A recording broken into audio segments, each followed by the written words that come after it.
Vi har modtaget deres brev, hvor de anmoder om enkestøtte. Uden deres mands dødsattest kan jeg desværre ikke imødekomme deres anmodning.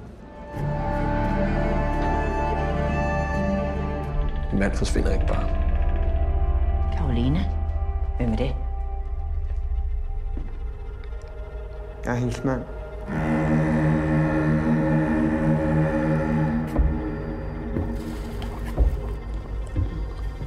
Har du været?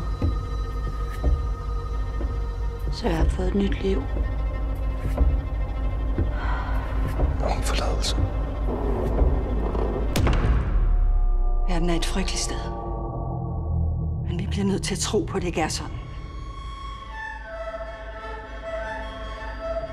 Hvorfor skulle du hjælpe mig? Hvem skulle ellers gøre det?